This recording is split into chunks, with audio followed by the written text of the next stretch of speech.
Hello दोस्तों, welcome to the channel.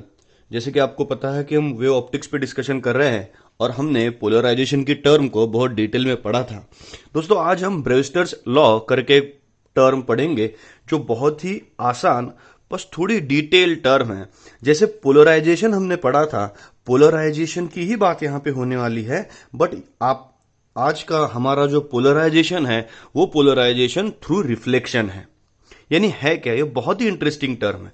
देखिए, हमने क्या किया था कि हमने सबसे पहले एक अनपोलराइज्ड लाइट निकाला था। अनपोलराइज्ड लाइट यानी जिसमें लाइन वेक्टर भी प्रेजेंट है और डॉट वेक्टर भी प्रेजेंट है, और उसे हमने भेजा था एक क्रिस्टल के थ्रू, और जिससे हमारे लिए सिर्फ एक वेक्टर मिली थी, और इसे हमने कहा था प्लेन पोलराइज्ड लाइट। हमने इसे कहा था अनपोलराइज्ड लाइट। अनपोलराइज लाइट यानी हम क्या कहेंगे, यूपीएल कहेंगे। प्लेन पोलराइज लाइट क्या कहेंगे, हम पीपीएल कहेंगे। तो ये था polarisation through the crystal. Crystal के जरिए हमारा क्या हो रहा था, पोलराइजेशन हो रहा था। अब हम क्या करेंगे, पोलराइजेशन ही करेंगे, बट एक सिंपल सरफेस से रिफ्लेक्शन के द्वारा पोलराइजेशन करेंगे। आप पहले ब्रेवस्टर को भूल जाओ, उसका काम अभी हमारे पास नहीं है। हम क्या करेंगे, हम एक सिंपल सरफेस के द्वारा एक क्या करेंगे, रिफ्लेक्शन करेंगे। और रिफ्लेक्शन में एक ऐसा जादुई एंगल ढूंढेंगे जिस एंगल पे देखिए हमारे पास क्या हो रहा है, ये हमारे पास ये लाइट इंसिडेंट हो रहा है। ये लाइट इंसिडेंट हो रहा है, और कौन सा लाइट है, अनपोलराइज्ड लाइट है। आ गया समझ में? क्यों अनपोलराइज्ड लाइट है? क्योंकि इसमें लाइन वेक्टर भी प्रेजेंट है, डॉट वेक्टर भी प्रेजेंट है। अनपोलराइज लाइट है, और इस रिफ्रैक्टिंग सरफेस पे रिफ्रैक्शन क्यों कह रहा हूं, मीडियम कौन सा है, एयर। मीडियम कौन सा है, वाटर। तो यहां से certain amount of light will be reflected back into the air, और कुछ लाइट क्या हो जाएगा, रिफ्रैक्ट हो जाएगा अंदर की तरफ। अब अंदर की तरफ जो लाइट आ रहा है वो भी हमारे लिए एक ऐसा लाइट है, अनपोलराइज लाइट ही है। बट हमारा जो डिस्कशन है वो है रिफ्रैक्टेड के बजाय रिफ्लेक्टेड रे पे, कि when light at a certain angle is incident and it is reflected, तो वो जो कन्वर्ट हो रहा है वो सिर्फ और सिर्फ कौन सा लाइट है, प्लेन पोलराइज लाइट है। देखो, इसमें डॉट वेक्टर नहीं है। अब ये ऐसा कौन सा एंगल है कि जिस इंसिडेंस पर, समझ लीजिए ये अगर आई है तो इस आई को कहा जाता है आईपी। आईपी, और आईपी का एंगल होता है एंगल ऑफ पोलराइजेशन। यानी आईपी हमने कह दिया। डेफिनेशन हम लिख सकते हैं, the angle of incidence for which reflected ray is plane polarised.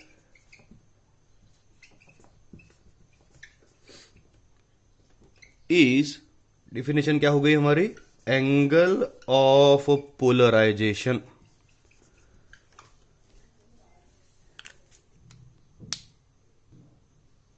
तो हमने डेफिनेशन क्या बनाई, देखिए, the angle of incidence for which the reflected ray is plane polarised. यानी ऐसा एंगल ऑफ इंसिडेंस है जहां से अगर रिफ्लेक्शन हो जाएगा तो रिफ्रैक्टेड रे की कोई बात नहीं है, it is not into consideration. ये बस हमें प्रूव करने के लिए ब्रेवस्टर्स लॉ के टाइम पे लगेगा, इसलिए मैंने उसको निकाला है। हमारा काम बस ये हो गया इंसिडेंट, ये हो गया reflected.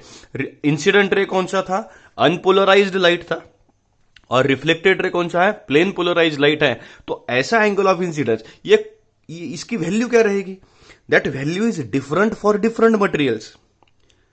That value is different for different materials. लेकिन हर एक इसमें एक एंगल ऑफ इंसिडेंस ऐसा रहेगा, एक एंगल ऐसा रहेगा जिससे अगर रिफ्लेक्शन होगा तो रे कैसा तैयार बनेगा, उधर प्लेन पोलराइज लाइट बनेगा। और वैसे एंगल ऑफ इंसिडेंस को कहा जाता है एंगल ऑफ पोलराइजेशन। ये इंसिडेंस एंगल है, the angle of incidence for which reflected ray is plane polarise light, it is called as angle of polarisation. और ब्रेवस्टर ने इस एंगल ऑफ पोलराइजेशन को पकड़ के एक लॉ बनाया था। मैं लॉ को आज कैसे बढ़ाने वाला हूं, मैं लॉ को पहले प्रूव करूंगा आपके सामने, और फिर हम उसे प्रॉपरली लिखेंगे। तो लॉ की तरफ जाते हैं। एंगल ऑफ पोलराइजेशन बहुत इंपॉर्टेंट टर्म है जो हमें याद रखनी है। एंगल ऑफ पोलराइजेशन क्या है? Angle of incidence for which reflected ray is plane polarised, it is called as angle of polarisation. तो देखिए हम लॉ क्या कहता है। 3 मार्क के लिए लॉ बहुत बार एग्जाम में पूछा गया है और ब्रेविस्टर्स लॉ इसे कहा जाता है। और उसने क्या कहा था, पहले डायग्राम को आप इजीली देख लीजिए। हमारे पास एक रिफ्लेक्टिंग मीडियम है एक्स वाई, और जहां से रिफ्लेक्शन हो रहा है, यहां पे हमारे लिए एयर मीडियम है, यहां पे मीडियम कौन सा है? वाटर। यानी यहां से अंदर क्या हो जाएगा? रिफ्रैक्शन हो जाएगा, इधर क्या होगा? रिफ्लेक्शन हो जाएगा। अब डायग्राम को आप अगर अच्छे से देखेंगे तो अनपोलराइज लाइट क्या हो रहा है? इंसिडेंट हो रहा है, और प्लेन पोलराइज लाइट क्या हो रहा है? रिफ्लेक्ट हो रहा है। तो ये एंगल ऑफ इंसिडेंस हो गया हमारा एंगल ऑफ पोलराइजेशन है। The angle of incidence for which the reflected ray is plane polarised, it is called as angle of polarisation. अब ब्रेविस्टर साहब ने क्या कहा था? उन्होंने लॉ ऐसा दिया था, the tangent of angle of polarisation.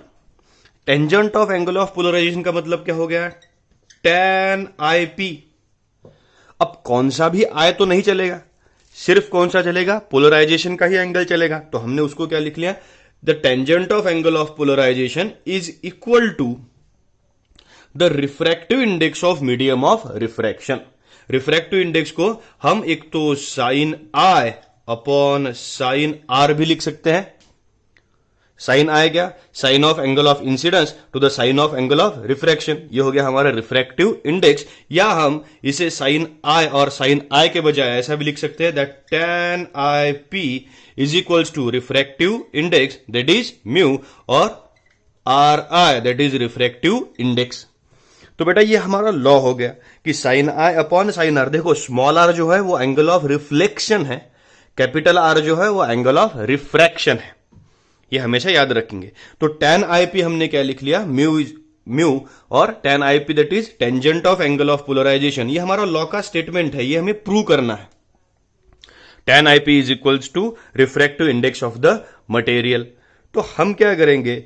Easily इसे प्रूव करेंगे अगर आपका बहुत अच्छे से ध्यान रहेगा तो। 3-4 स्टेप्स में मैं इसे प्रूव कर दूंगा आपको। तो आप एक बार देखिए लॉ क्या है। लॉ हमारे पास है the tangent of angle of polarisation यानी tan IP is equal to sine I by sine R that is refractive index of the medium. Law आ गया समझ में? लॉ आप बेटा नोट कर लीजिए, और इस डायग्राम के भरोसे मैं आपको अब क्या करूंगा? इसका प्रूफ बना के दूंगा। तो बिल्कुल टेंशन मत लीजिए, इतना आसान प्रूफ है कि आपको लगे कि सर इतना इजीली कैसे प्रूव हो गया। तो बेटा देखिए डायग्राम में हमें क्या प्रूव करना है? tan IP is equals to mu. Small R हमारे लिए क्या हो गया? Angle of reflection. Capital R क्या है? Angle of refraction. अभी लिखिए मत, अभी मैं रफ में आपको प्रूव करके दूंगा, बाद में हम डिटेल में उसे लिखेंगे। तो हम ये 3 एंगल देखिए, स्मॉल आर ये कितना डिग्री हो गया? 90 डिग्री। और कौन सा एंगल हो गया? Capital R. इन तीनों एंगल की मेजरमेंट की अगर हम एडिशन करेंगे तो हम कितनी लिख सकते हैं? 180। क्योंकि ये तीनों एंगल कैसे हैं?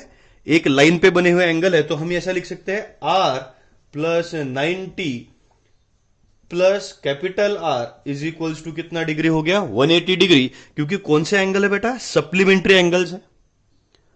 समझ में आ गया आपको? कौन कौन से एंगल पकड़े? Small R 90 degree, capital R is equals to कितना डिग्री हो गया? 180। अब स्मॉल आर कौन सा एंगल है? Angle of reflection. तो हम क्या लिख सकते हैं? But angle of incidence is equals to angle of reflection. कौन सा लॉ? लॉ ऑफ रिफ्लेक्शन के हिसाब से। तो हम इधर क्या लिख सकते हैं? अगर इसको सब्स्टिट्यूट कर लिया तो I पोलराइजेशन का एंगल है, इसलिए 90 plus R is equals to कितना हो गया? 180 हो गया। आ रहा है समझ में आपको मैंने क्या किया पहले इक्वेशन में? Small R plus 90 plus R. ये 90 डिग्री कैसे है? क्योंकि reflected ray and refracted ray are perpendicular to each other, इसलिए कितना डिग्री हो गया? 90 डिग्री बन गया। तो IP plus 90 plus R is equals to 180। अब हमें क्या करना है? IP plus R is equals to 180 minus 90 कितना हो गया? 90 हो गया। यानी ये स्टेप कितना बनेगा? जैसे 180 अगर इधर गए तो 180 माइनस 90, यानी हम क्या लिख सकते हैं? IP minus R that is 90। और हम यहां पे R यानी एंगल ऑफ रिफ्रैक्शन की वैल्यू निकालेंगे। आर इज इक्वल्स टू क्या लिखा हमने 90 माइनस IP, ये वैल्यू हो गई हमारी आर की।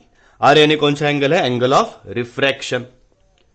आपको समझ में आई? 3 स्टेप्स हमने क्या किया, small R plus 90 plus R is equals to 180, ये 3 एंगल पकड़े। बट स्मॉल आर क्या हो गया? एंगल ऑफ रिफ्लेक्शन हो गया। तो angle of reflection is equals to angle of incidence, ये लॉ ऑफ रिफ्लेक्शन है। आ गया समझ में? तो IP plus 90 plus R is equals to 180, तो IP plus R is equals to 90 and R is equals to 90 minus IP।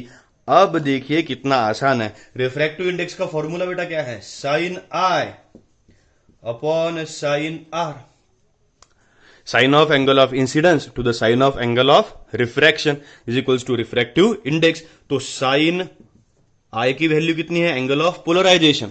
और R की वैल्यू कितनी लिख सकते हैं हम? 90 माइनस I। तो हमने लिखा साइन 90 माइनस IP। अब sine 90 minus theta is equals to कितना है? Cos theta. आ गया समझ में? साइन 90 माइनस थीटा यानी कॉस थीटा, यानी sine IP upon cos IP is equals to कितना बन गया बेटा? tan IP। जो हमें क्या करना था? प्रूव करना था कि refractive index of refracting material is equals to tangent of angle of polarisation. आपको समझ में आ रहा है हमने क्या लिखा था?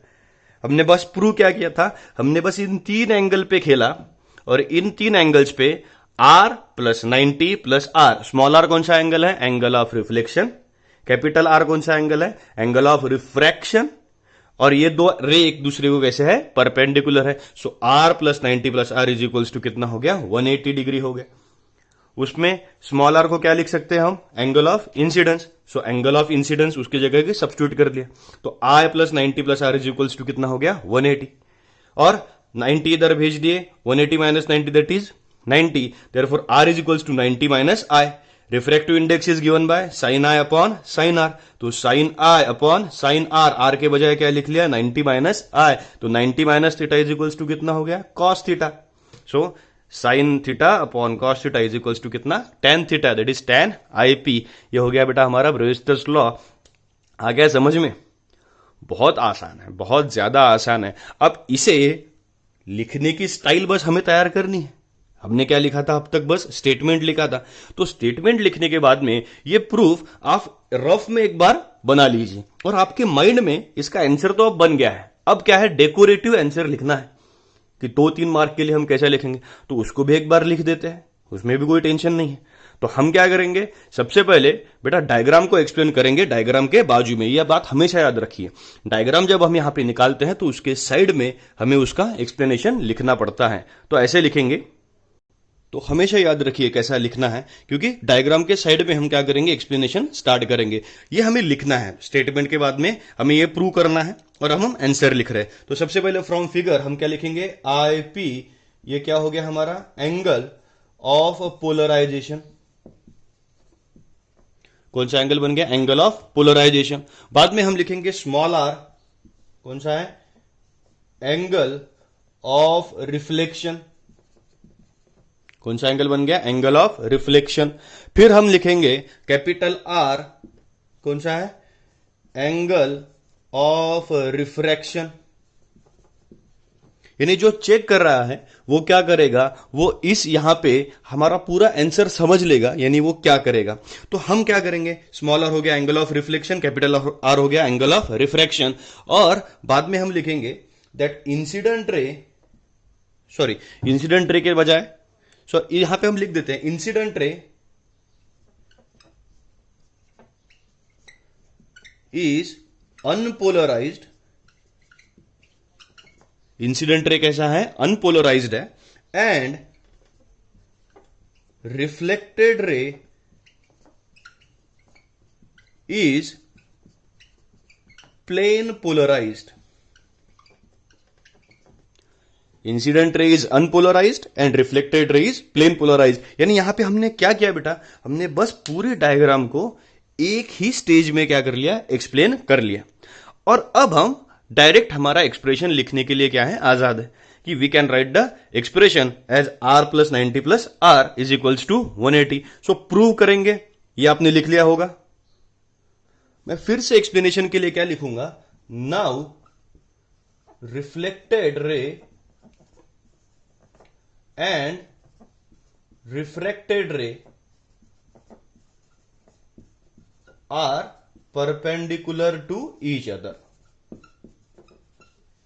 दे are perpendicular to each other, यानी मैंने कौन सा एंगल 90 डिग्री प्रूव कर लिया? ये एंगल हमारा 90 डिग्री, यानी अब कोई ऐसा रीजन नहीं है जिससे हमें हमारा आंसर कोई डाउट कर सके।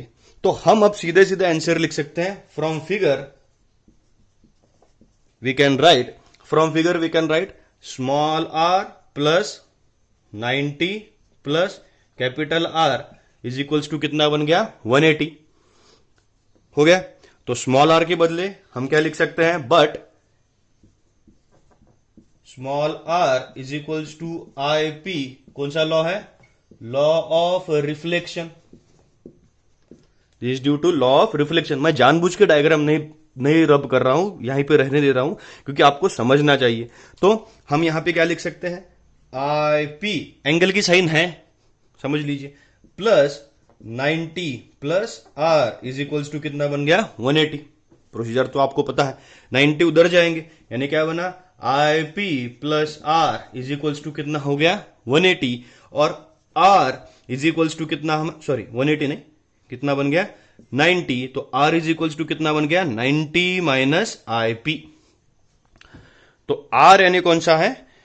हमारा angle of refraction. Angle of refraction की वैल्यू कितनी आई हमारे पास? 90 माइनस आई। तो बेटा वैसे बस क्या करना है? सब्स्टिट्यूट करना है। तो हम आंसर लिखेंगे refractive index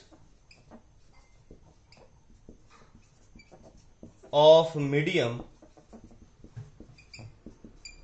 is given by, क्या बनेगा? Mu is equals to sine I upon क्या होगा? Sign are. साइन आई यानी क्या हो गया? Sine of angle of incidence to the sine of angle of refraction. ये हो गया लॉ ऑफ रिफ्रैक्शन। तो सब्स्टिट्यूट करना है बस। आई की वैल्यू हम लिखेंगे sine of I P upon sine of capital R की वैल्यू कितनी आई थी हमारी? 90 माइनस आई पी। तो sine I P upon sine 90 minus I P. But हम क्या लिख सकते हैं? But sine 90 minus theta is equals to कितना हो गया? Cos theta. ये तो फॉर्मूला है ट्रिग्नोमेट्री का। तो हम क्या लिख सकते हैं? Refractive index is equals to sine I P upon cos I P. Sine I P upon cos I P. और हमारा आंसर आ गया that sine I P upon cos I P कितना है? tan I P is equals to कितना आ गया? Mu. और हम लिख सकते हैं tan I P is equals to क्या? Refractive index of the material और रिफ्रैक्टिंग मटेरियल। हमारा ये क्या हो गया? प्रूव हो गया। तो हम लिखेंगे हेंस प्रूव्ड। हमने यहां पे लिख लिया कि प्रूफ हमारा आ गया। यहां पे हमने प्रूव कर दिया ब्रेविस्टर्स लॉ कितना है? That tangent of angle of polarisation is given by refractive index of material. समझ में आ गया बेटा जी? तो लाइक कीजिए, शेयर कीजिए, सब्सक्राइब कीजिए, सबको भेजिए ताकि हम पढ़ाते रहेंगे। इजीली समझ में आ गया होगा। कमेंट सेक्शन में आपके सारे प्रूफ भेजिए, पूरा मुझे लिख के भेजिए, व्हाट्सएप कीजिए, मेल कीजिए, कमेंट सेक्शन में लिखिए, कांटेक्ट में आइए, ताकि हम क्या करेंगे? पढ़ाते रहेंगे। आप भी क्या करो? पढ़ते रहो। तो कोई भी डाउट हो एक बार मुझसे कांटेक्ट कीजिए, I will solve that doubt easily. तो ब्रेविस्टर्स लॉ पढ़ लीजिए, एग्जाम में 3 मार्क के लिए आ सकता है। Thank you.